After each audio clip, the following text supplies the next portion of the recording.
at our top stories. Coming up this evening, President GHOne Dramani Mahama makes his first ministerial shuffle since assuming office, returning Kenneth Gilbert Ajay to the Defense Ministry, while Drs. Natalie Rawlins and Mahama Ayariga also receive new appointments. Vice President Professor Nana Jane Opoku-Agyeman has dismissed speculation about the NDC's 2028 flag-bearer race, saying discussions about succession are premature. To do. Whether we are going or coming depends on the work we are doing. It depends on the support we are giving our president, who is... Coming up tonight, Minority Leader Alexander Afenyo-Markin is facing growing criticism over his nobody remark directed at presidential staffer Nana Yaa-Jantwa during the MPP's Democracy Under Attack demonstration, with analysts calling for an apology to restore civility in public discourse. The Minority Leader his demeanor is too... It exudes too much arrogance. In business this evening, the Driver and Vehicle Licensing Authority has opened a new office in the Bono region as part of efforts to improve access to services and strengthen compliance with road traffic regulations. And on the international front, Spain has threatened retaliatory measures if Italy fails to lift border controls introduced after the recent surge of migrants into Ceuta.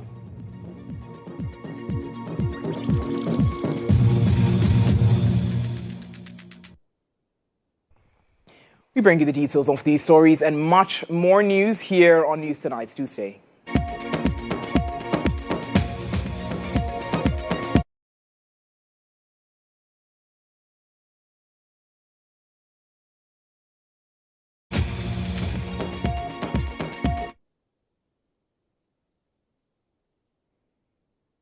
Let's get into the details this evening here on News Tonight. The bulletin streams live on Facebook and on X at GHOne TV.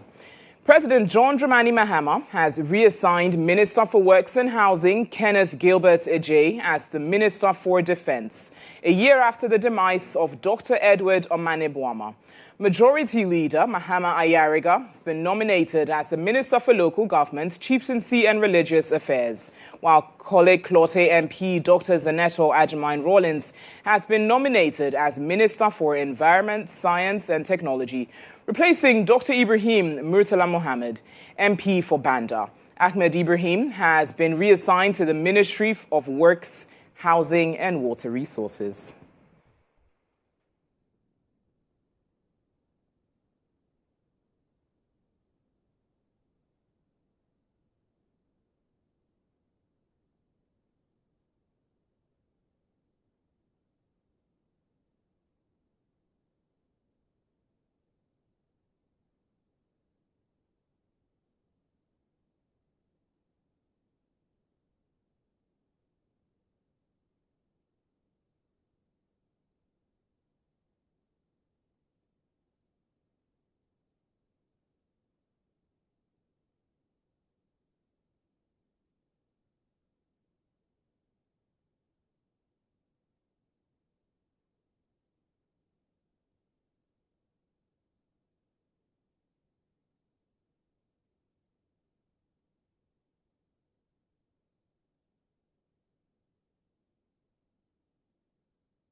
Now let's stay on this reshuffle. Joining us in studio to discuss this is Head of Parliamentary Affairs and Correspondence, as well as producer for GH Today, Ibrahim Al-Hassan. He's in studio now to discuss this. IB, what do you make of this? Does it come as a surprise to you? Was it expected?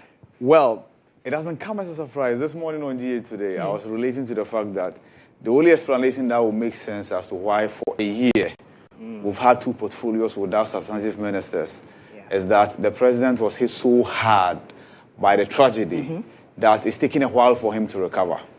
And a year after, the expectation is that those vacuums will be filled. Yeah. So it didn't come to me as a surprise. That makes sense. I don't yes. see this as a major shakeup, Natalie, because 2 vacant positions have been filled. And as a result, another vacant position is created, and one is moved from wherever he is to occupy that vacant position. And here I'm talking about Ahmed Ibrahim from local government, moving to occupy the portfolio that was held by Gilbert Kenneth Eji, who has now gone back to the Defense Ministry absolutely. because he was there as a deputy minister right. under Mahama Chapter 1. Yes, yes. And then, of course, Mahama Yariga, per what I understand, he put in a request to leave the legislature as a leader to join the executive. And that's the request that has been granted. Reason why he's no longer the majority leader, but now being moved to the Ministry for Local Government, Chieftaincy and Religious Affairs. So, to answer you directly, it doesn't come to me as a surprise. Yes. And you mentioned putting in a request to move. Interesting. Now, him being serving now in the executive and moving from serving previously as majority leader, what are the dynamics at play with regards to that? That's quite interesting. In fact, if there's any element of surprise to me, and I'm sure many people, it is that particular movement, right? Because Mahama Yariga, many people will argue, has delivered the goods when it comes to his work as the leader of government business, right? So he's gotten bills passed, he's gotten budgets approved, he's gotten agreements ratified, right? He's been able to stand up to Alexander Kwame Nkrumah, right? And he's equally been able to stand on his feet and argue in advancement of government business and what have you, right? And so one will wonder if he's done all this, but for the fact that when approved, I got to learn that he put in the request. On what basis will such a change be effected, right? But then again, there were some happenings in Parliament as well that people will point to. So, for instance, he, together with his majority chief whip, Roxy Nelson Dafiameko, championed and sponsored a private member's bill seeking to scrap the office of the special prosecutor. We all know how the president responded to this, right? In the end, the president called on the two of them to shelve that idea, and that as a government, it's not his intention to see the back of that office that was created by President Akufo-Addo to fight corruption. That's one. The most recent one will be the Human Sexual Rights and Family Values Bill. It was passed in absence of the Speaker, after the Speaker returned, and then after we had heard from the President saying that there were some processes that were breached. Speaker indicated that the passage will have to be rescinded and the bill be taken again. Mahama Yariga went public to say that no, as far as he's concerned, the bill was legitimately passed. And that it should be ferried to the president for him to give his assent or otherwise. Overstepping somewhat, you'd say? Yes, many people argue that that was a direct confrontation with the speaker. That because the speaker still insisted that the bill be taken through another consideration stage before passage, right? But like I said, once I get to know that, and I got to know that he put in the request. These excesses could not be attributed as to the reasons. But of course, the point is, maybe he got to know that things were becoming much more difficult in maneuvering his way to relative to his relationship with the speaker. Especially, Natalie, on the final day, this particular same bill was on order paper to be taken because the speaker had gone to the chief imam to promise him that the bill will be passed again before the House goes on recess. That didn't happen. Speaker had to come and inform the House that per his engagement with the caucuses, leadership of the two caucuses, this bill will have to feature again when the House returned from this particular break. So that should tell you something. But of course, that's Mahama Yariga. Again, I'm sure we'll get to that. We will. We are going in very interesting dynamics at play that you highlight, IB, and we're going to get into the one who's going to be taking his spot, right, as the new majority leader, Boza North MP, James Agalga. But before then, let's just briefly take a few graphics of the individuals who've been selected for the new ministerial positions. And of course, as you see there, Dr. Zaneto Ajimine Rawlins, she's previously served as second vice president of the Pan-African Parliament in May 1, 2026. MP for Krote-Kole constituency since January 2017. And nominated portfolio, Ministry of Environment, Science and Technology. IB, you do know that there's been quite a lot of talk here and there with regards to questions asked about why she wasn't even made minister quite a while ago. But what we know, yes, he was offered a deputy ministerial portfolio. Something happened, and as whether she declined or whatever happened, she didn't take up that portfolio. So many people had conclusively assigned themselves to the fact that she might not get any nomination whatsoever, because if indeed you are offered a portfolio, you think that that's below your standard and you turn it down. Usually appointing authorities are not so kind enough to give you another opportunity. But he had a lot of people advocating for him. In fact, every fake reshuffle statement that emanated has a name on it, right? And then you had Justice Atuguba also advocating for her appointment. Recently, when he was in Parliament to deliver a lecture, advocated. And there were many people who felt she deserved something. So it doesn't come as a surprise. Even though she was tipped to be defense minister, she didn't get that portfolio, but it makes sense that she goes to the environment ministry. It does make sense, certainly. It does. A lot of people have been waiting for that somewhat. And then, of course, we've got Mahama Ayariga, who we're just discussing, IB, First Majority Leader and Leader of Government Business in January 23, 2025, nominated for Ministry of Local Government, Chieftaincy and Religious Affairs. And also on the list as well, we've got Honourable Gilbert Ejay Kenneth, previous position, Minister for Works, Housing and Water Resources in February 4, 2025. And Abi, as you highlighted, also having served previously within the Defence Ministry as deputy as well. So he's no stranger to the ministry. Ahmed Ibrahim, MP, Minister for Local Governments, Chieftaincy, Religious Affairs, that was previous position. Recently reassigned portfolio, Ministry of Works, Housing and Water Resources. We're going to get into James Agalga and him taking up this spot of new Majority Leader. But before we do so, to get some further detail into the security aspects of certainly the new role for defense, joining us via Zoom is security analyst Emmanuel Cotin. Good evening to you, and thank you so much for joining us this evening here on News Tonight. Now, Kenneth Gilbert Ejay, he makes a return to the Defence Ministry after almost a decade, having served previously as deputy from 2012 to 2017. What do you make of this particular appointment?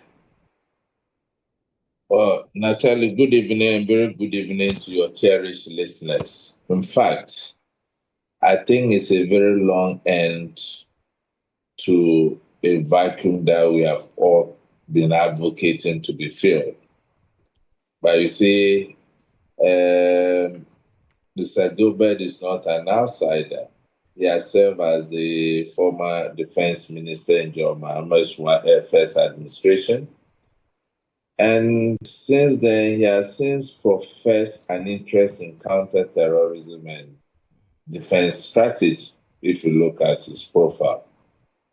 But if you look at his wider records, is that of a manager and a party insider, a marketing and a financial service executive.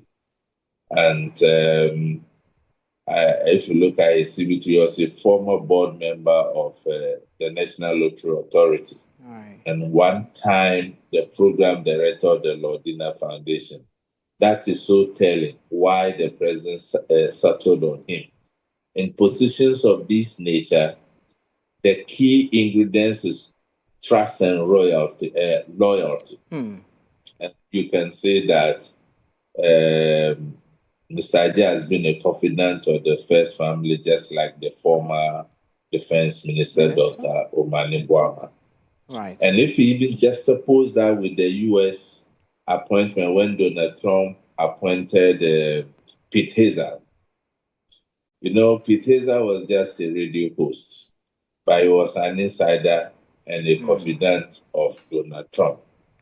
So if you look at institutional familiarity, I think that he's returning to a place he knows very well about the Forces Council dynamics, the procurement files, and we have a perennial warfare and pension issues at the Ministry of Defense. So to me, the learning curve is shorter than it would have been if John Mahama had appointed an outsider. Certainly.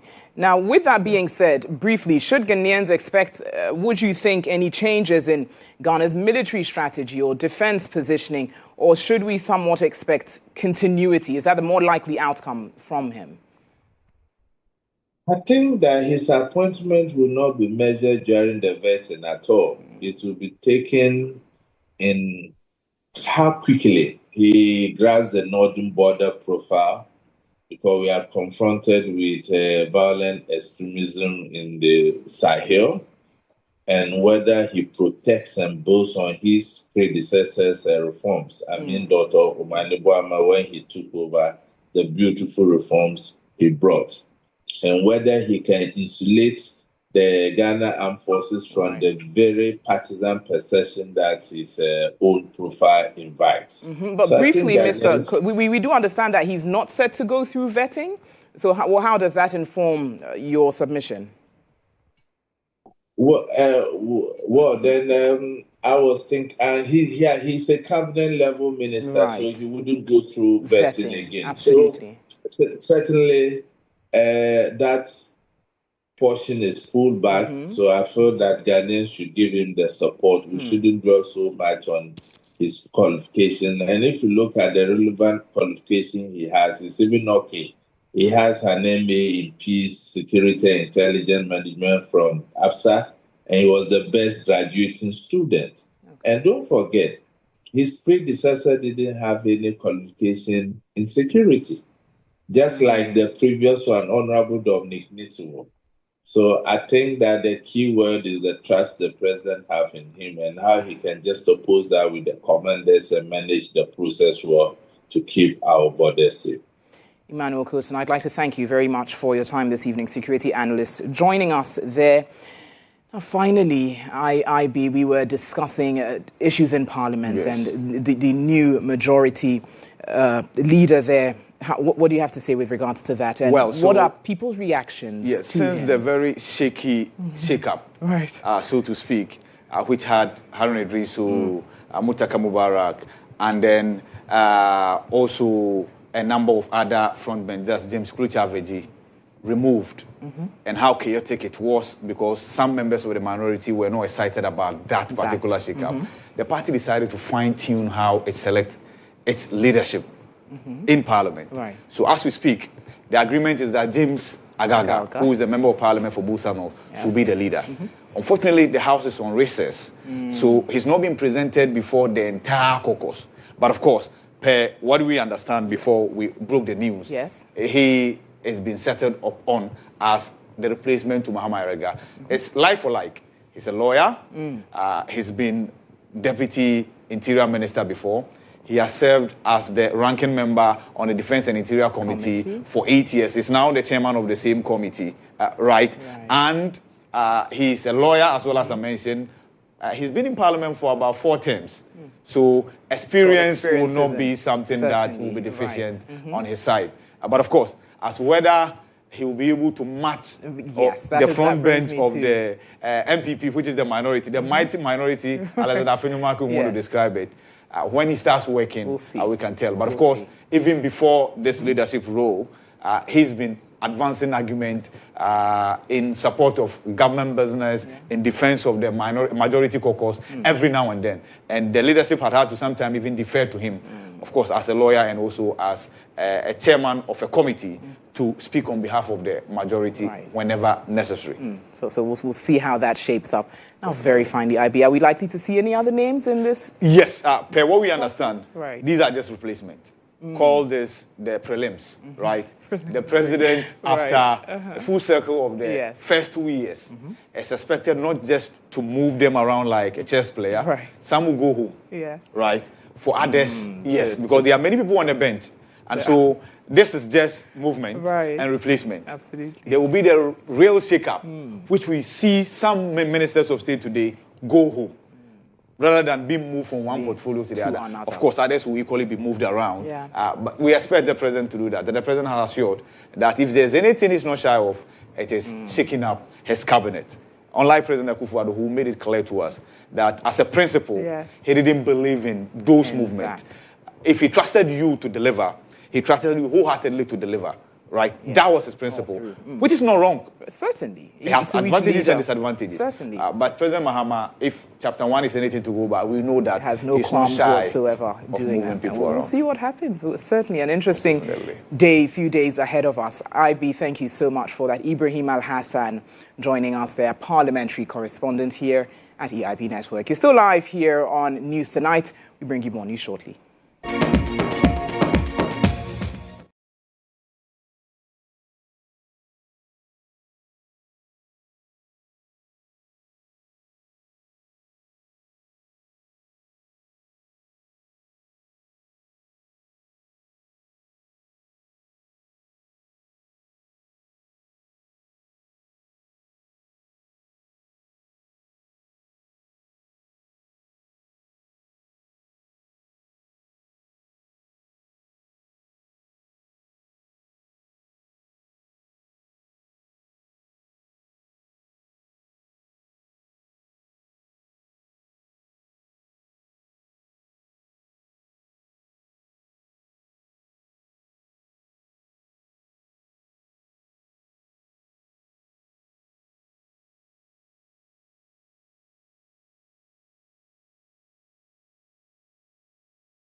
You're welcome back to News Tonight here on GHOne TV. Let's get into some more stories this evening. Vice President Professor Jane Nana Opoku-Agyeman has dismissed discussions about who will lead the governing party after President John Dramani Mahama exits office. Speaking on the KSM show, she noted that it was premature to speculate about future presidential contest when the administration had been elected to solve the country's problems.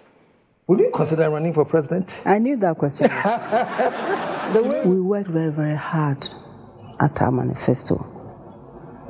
It took a number of years. Our methodology was demanding. And our presidential candidate then took the lead. He had a speak out tour, if you remember. Yeah. Poor man, going around the country, engaging people. We followed when we did the manifesto. People volunteered. And I want to use this medium to thank them. People flew into Accra. People drove, just coming to share ideas on how we could reset our country. We didn't have money. Listen, it was a very, very good experience, but we all felt energized. Mm-hmm. We had a draft of a manifesto. We stepped out to campaign, went everywhere. The people of Ghana were merciful. They voted for us for a reason. They voted massively, and we remain grateful. They didn't vote for us today to be talking about going or not going. They said we should come and solve the problems. Mm-hmm. We have an agenda. What we inherited was a very, very tough situation. We have work to do. Whether we are going or coming depends on the work we are doing. It depends on the support we are giving our president, who is leading the charge. And it depends on the quality of support we are giving. And if you're already going left and right and center and back, and it's not even time, I think it's a betrayal of the cause of the people. And I don't think it is right. So please help us to fulfill the dreams of this beautiful country that we know can do much better even than it is doing now. Let us focus on getting the job done. And I think that, speaking for myself,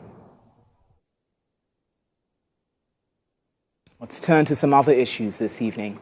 On to education. The Ghana National Council of Private Schools has petitioned the Ghana Education Service, GES, demanding an independent review into the conduct and assessment of candidates who participated in the 2026 Basic Education Certificate Examination, BECE.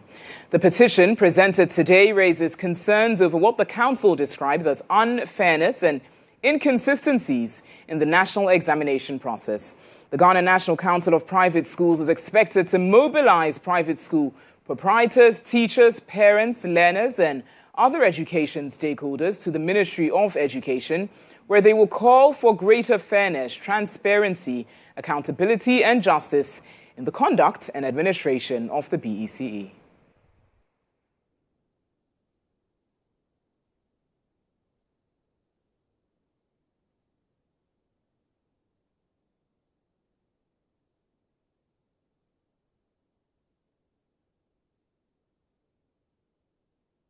Let's stay on this issue and engage via phone the head of public affairs for West African Examinations, that's GHOne Cappy. Thank you for joining us this evening. Now, in this latest row, really, is this petition by private schools to the Ghana Education Service. What are your initial thoughts and comments regarding this petition? Good evening and thanks for having me. Well, our reaction is a simple one, that obviously the exam that we have conducted, we did that on behalf of the Ghana Education Service and, for that matter, the Ministry of Education. So if there's any challenge that they have, and they've gone to the institution that mandated us to conduct the examination, I think that it is their right to do so. We do not have any challenge with them going to the Ministry or the Ghana Education Service to present their petitions. Right. You say you have no challenge with them presenting this petition. But given the concerns that have been raised by private schools over this year's BECE, what assurance can you further provide parents as well as candidates that the grading system, the Stanine grading system, is indeed fair and that it doesn't disadvantage any group of candidates? Well, quite frankly, it is the kind of examination and the purpose of the examination that sometimes or most of the time determines the grading system that should be used. Whatever grade that anybody scores is that which determines what they are going to get. First of all the candidates are studying the same subjects. They are studying the same kind of subject, and therefore it is only fair that you would treat all of them as one cohort. Secondly, because it's a selection examination, we are going to select from this cohort and then post them into senior high school. So they are competing with each other for the few spaces that are available in the senior high schools. And so the only way by which you can tell who is suitable for which institution is to rank them. And when you rank them, you post them accordingly. So for us, we think that, and of course, let me just explain that WAEC did not on its own decide to use the Stanine grading system. We have the Stanine grading system. We have the criterion, grading system as well. But whoever mandated us to conduct the exam on their behalf decided that, look, use the Stanine grading system to grade our candidates. And that's exactly what we've been doing all these years since the inception of the BECE. Very well. I'd like to thank you for your time this evening. Head of Public Affairs for West African Examinations Council, WAEC, that's GHOne Kapi, joining us there. And let's stay on this issue a while longer and engage via Zoom the Communication and Partnership Manager, who is Eridan Joseph, on this issue. Good evening, and thank you so much for joining us here on News Tonight. Now, the Ministry of Education has already called for a review of the BECE results. WAEC says it's prepared to engage on these concerns that have been raised. You just heard me engaging GHOne Kapi there. What more would you say that is being asked for really through this petition, and what would constitute a very satisfactory resolution in your view? Yes, good evening, Natalie. Good evening to all our viewers, all your viewers across the country and beyond. I mean, it is welcoming to have the ministry respond to our petition and our concerns that we've been crying and calling on various stakeholders over the week. And so we only urge West Africa Examination Council at this point to be cooperative rather than being defensive with all the evidences that we are showing and all the concerns that the parents as well as students are crying out on social media, on the mainstream media, and even in the various schools. And so we welcome the decision from the ministry, and we look forward to how this can be settled. The sad thing, however, is that while we are calling for all things to be made right and calling for all the discrepancies to be rectified and the audit processes, school selection processes are ongoing, which are not on hold. Right. And these are the same results that these students are going to hold and advise themselves as to which school they might think they might be admitted if they select. And so it's rather unfortunate that this has to happen, but we are hoping to have good news from the ministry and from the Ghana Education on this. Right. Okay. Now, Eridan, with that being said, you just also heard my conversation. GHOne Kapi there. WAEC has defended this grading system. It says that allegations of unfair marking have no real basis. How exactly, and does the Ghana National Association of Private Schools still maintain that these results are fundamentally flawed, given the defense provided by WAEC? And can you really point to a specific evidence in your petition that indeed WAEC has not addressed adequately at this stage?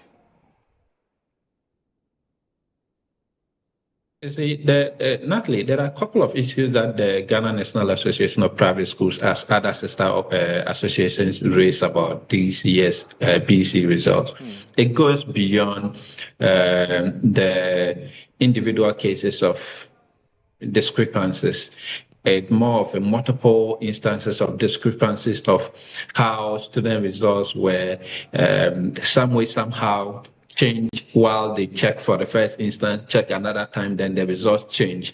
This is an institution that should bear the highest of integrity and credibility. And so if you even go on the platform and then you realize later that the results change, you would definitely have trust issues. One of the instances we kept citing on our consensus, the instance of where a student never sat for ever, but when the results came, the fellow had aggregate 3 in that, and the fellow rather registered and sat for Chi, Asante Chi. The results came and the fellow had 7 in that. All these raises concerns of credibility. Aside that, I mean, there are students that we have evidences of all their academic records in the various academic terms that they've done in the various schools, and these are evidence of how well, and even all the accumulative record as to showing the record, the time-long record history of these students, that they can get the supposed grades that they were awarded, not earned, during the BECE, the examination that they sat for. And so we think all these discrepancies and these concerns and these evidences of flopping in the examination is much to do about more of WAEC awarding results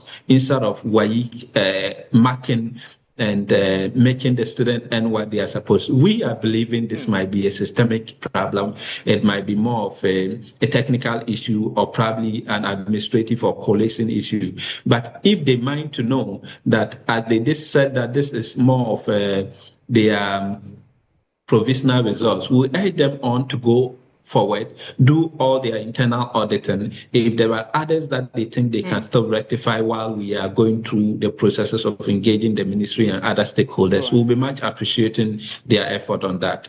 Very well. Eridan Joseph, I'd like to thank you very much for your time this evening. Joining us there, the Communications and Partnership Manager with the Ghana National Association of Private Schools. More on that issue subsequently. In other news this evening, here on News Tonight on GHOne TV, what appeared to be ordinary sacks of Gary destined for export turned out to be sophisticated attempts to smuggle millions of dollars worth of suspected cocaine out of Ghana. The Tema Regional Police Command says intelligence-led operations have uncovered nearly 900 parcels of suspected cocaine concealed inside bags of Gary, while a separate operation led to the interception of suspected Indian hemp and the arrest of another suspect. Police say the twin operations demonstrate their growing resolve to dismantle drug trafficking networks across the country. Here is Peter Kwao Adatol's report. To the ordinary eye, they looked like sacks of Gary waiting to be exported. But hidden beneath the staple food, police say, was one of the biggest cocaine seizures in the Tema region this year. Acting on intelligence, officers stormed a warehouse inside the Tema Harbour enclave just as a shipping container was being loaded. 3 men were found supervising the operation. Police identified them as 31-year-old Dutch national Giuliano GHOne, John Mensah Saba, and Alhaji Idrisu Haruna, both Ghanaians. The suspects, together with a truck and container, were escorted to the regional police headquarters for a thorough search. Investigators uncovered 866 parcels of a white powdered substance suspected to be cocaine, with an estimated street value of over $6.9 million. The Dutch national allegedly admitted that the substance was cocaine and claimed ownership. The SBs have since been secured for forensic analysis as investigators work to establish the source, destination, and wider network behind the attempted export. We are always being guided by previous and future references. So we've taken cognizance of that related incident, and you have my assurance that the drugs are going to be protected. As we speak now, the drugs suspect to be transported to the CID headquarters to take over the case so it can be investigated at that higher level to ensure that everything is done appropriately. But that was not the only major seizure. Hours earlier, another intelligence-led operation unfolded along the Akuse-Chopoli corridor. Police intercepted an Opel taxi allegedly transporting sacks of suspected Indian hemp. The vehicle had been pursued by officers from Akuse with assistance from commercial motorcyclists. Opel cabby Eric Tete was arrested. A search of the vehicle uncovered 4 sacks of dried leaves suspected to be Indian hemp. Police believe another vehicle, a Hyundai H100 bus, managed to escape during the operation. Police are currently making efforts to identify and arrest the persons who allegedly took away the fifth sack. Efforts are also underway to trace the escaped Hyundai H100 bus and apprehend the persons connected to it. Police are warning individuals involved in the trafficking, transportation, and possession of narcotic drugs that they will continue to face sustained operations and prosecutions. Investigations into both cases are ongoing. Peter. In other top stories this evening, political analyst Dr. Jonathan Asante-Otre is demanding an apology from Minority Leader Alexander Afenyo-Markin over comments directed at presidential staffer Nana Yaa-Adjei during the MPP's Democracy Under Attack demonstration. According to the analyst, the remarks were inappropriate, disrespectful, and unwarranted.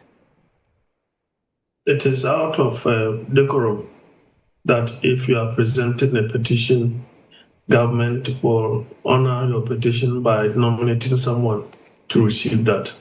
I don't think that it is within your bosom or your control to determine who should be there to receive the petition. I think that the minority leader, his demeanor is too, it exudes too much arrogance. And I don't know what he's seeing on a regular basis. Being in opposition as if he's still in government threatens everybody.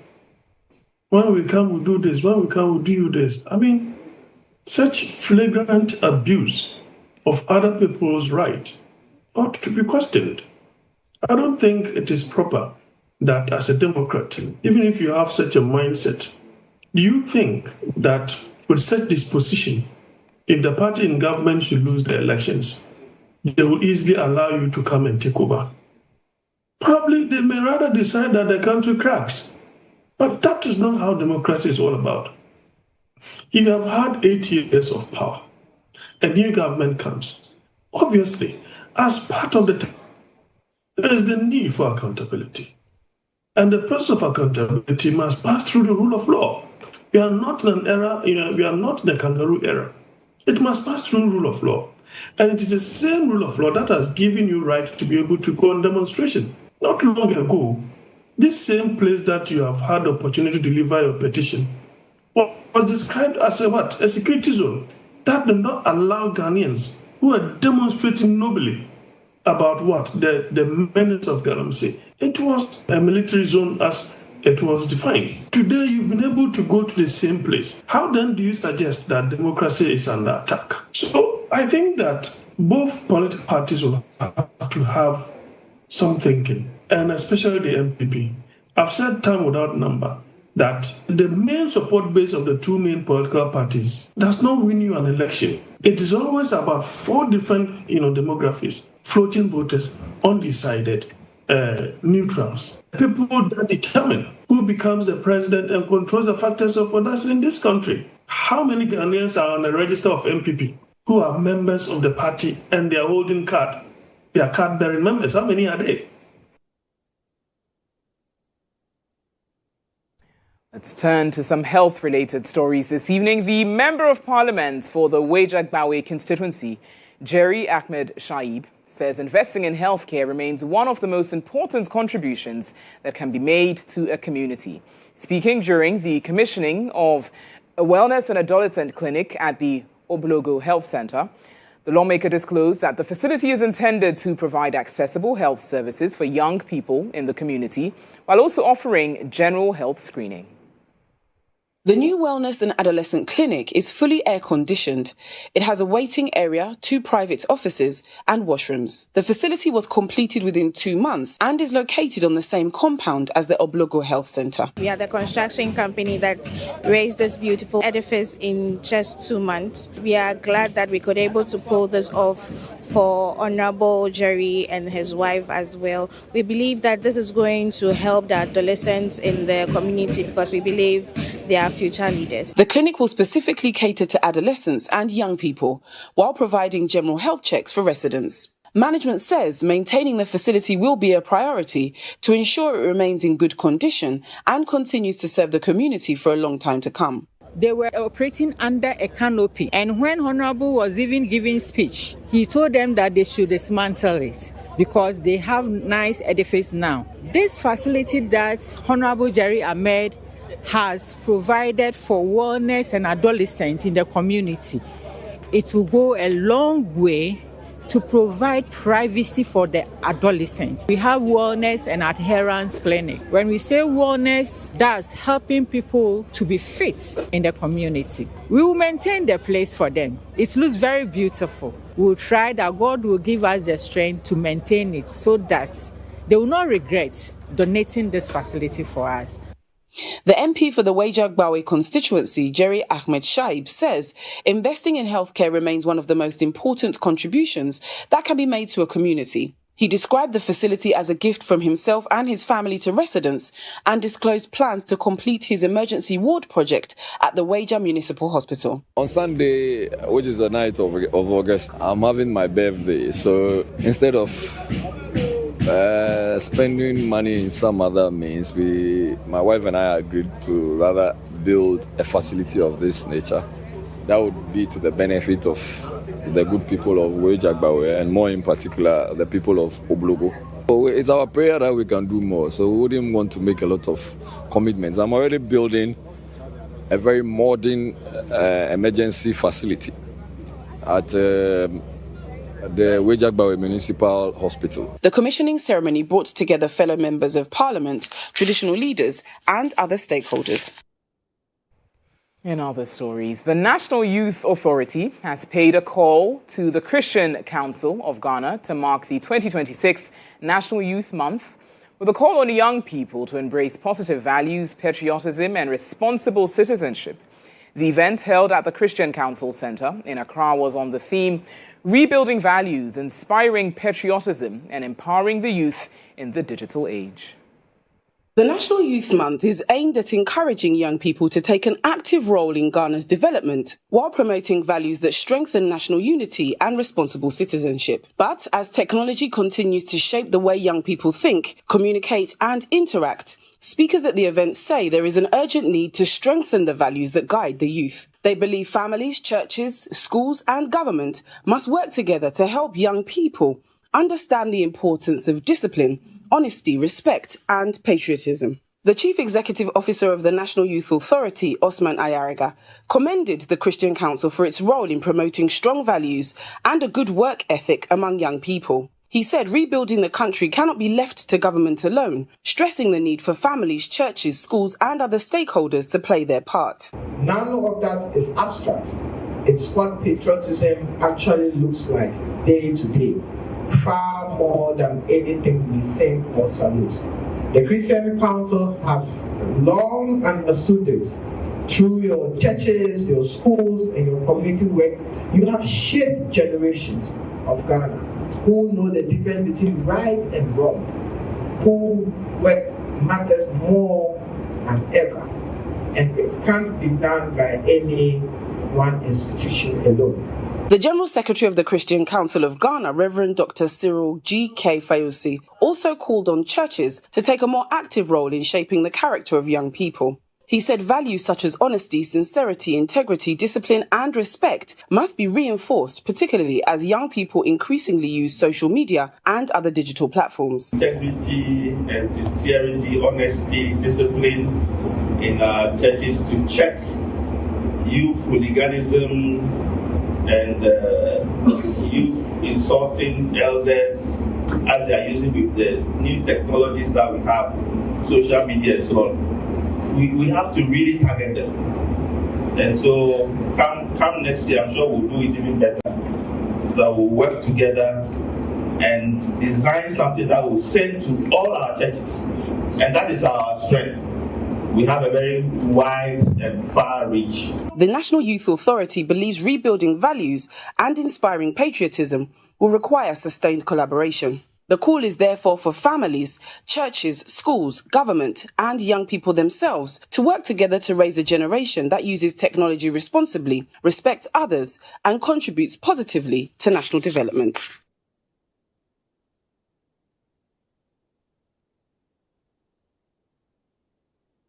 By CompuGhana, passion for tech. The Business Brief is brought to you by CompuGhana, passion for technology.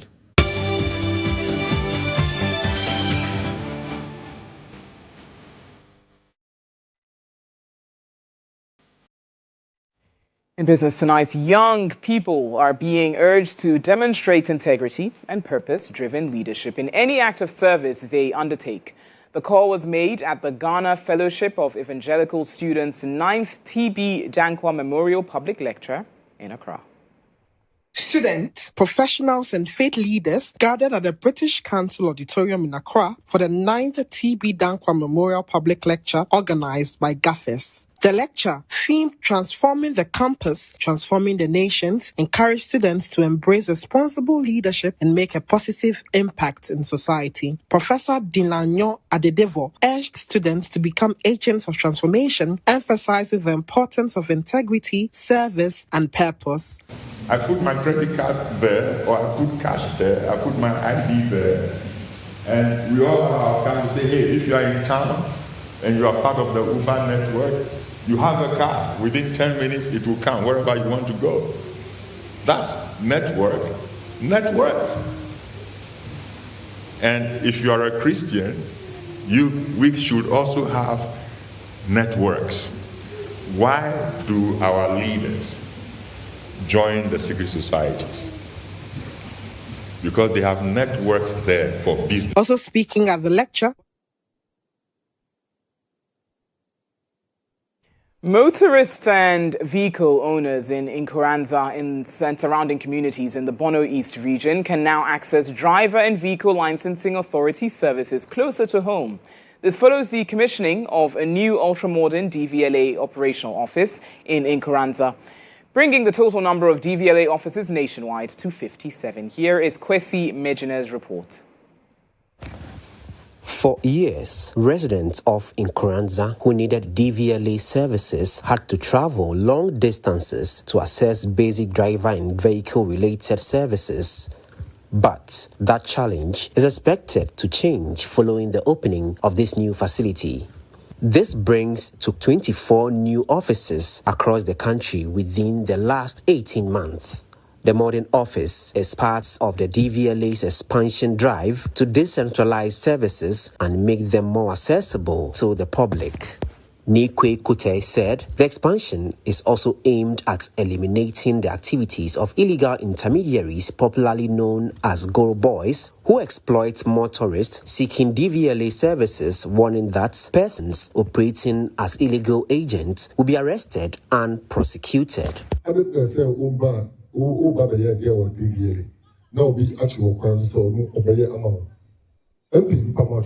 want any guru work here. Uber, come straight to DVLA. By your office, straight. Your brothers are there, your sisters are there. They are from this town. Talk to them, seek proper services. Now, to me, the DVLA CEO also highlighted key reforms being introduced to modernize driver and vehicle administration.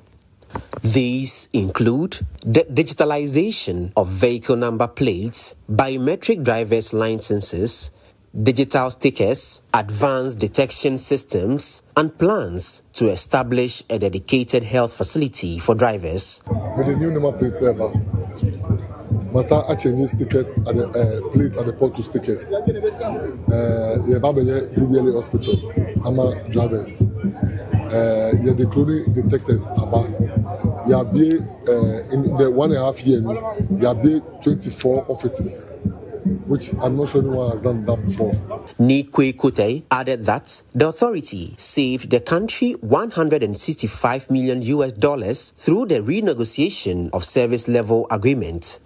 The Member of Parliament for Nkranza South, Emmanuel Kojo-Ejekum, praised the DVLA management for expanding services to the municipality. In fact, the work we are doing, the innovation, the thing that is happening in this country is amazing. Me pese me kasa Chilean driver for say, ne mone mo amaye this adi we aba. Hwe na bia free ha say okọ baabi say okọ register car. Hwe na bia free ha say okọ baabi akọ driver's license. The DVLA says its continued expansion forms part of efforts to build a more efficient, technology-driven and customer-friendly system for motorists across Ghana. And that is it for the business segment. We've got sports news and Felix is in studio for the latest in sports shortly. The Business Brief was brought to you by CompuGhana, passion for technology.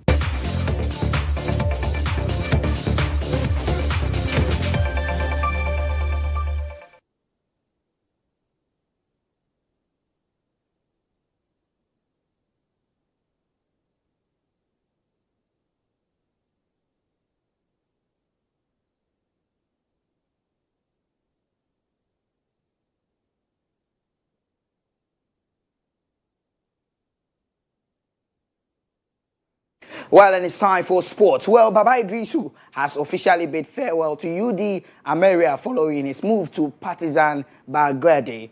The Ghanaian midfielder has thanked everyone at the Spanish club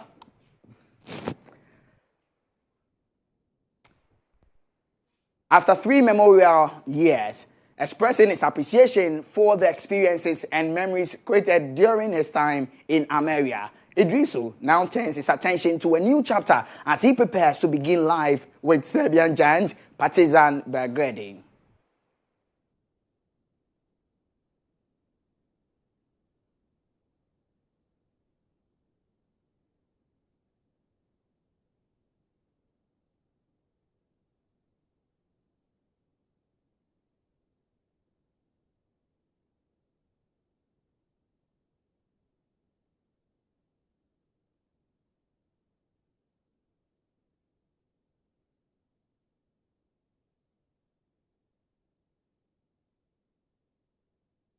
Also, Al Hilal and England striker Ivan Toney has been charged with assault following an alleged incident at a nightclub in London.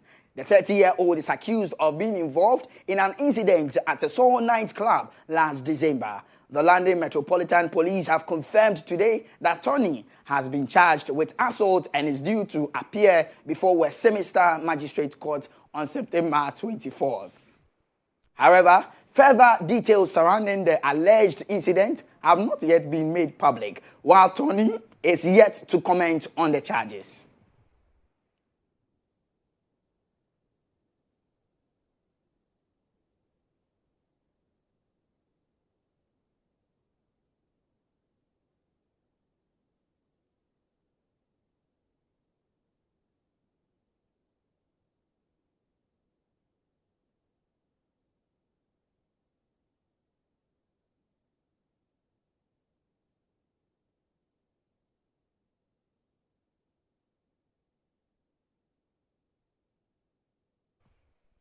Well, and that's it for sports. I hand over to Natalie.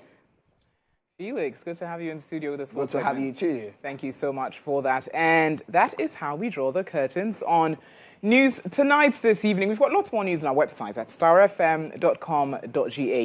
Thank you for tuning in. It was produced by Emmanuel Ijabing, directed by Emmanuel Sowa. From I, Natalie Fort, and the entire team.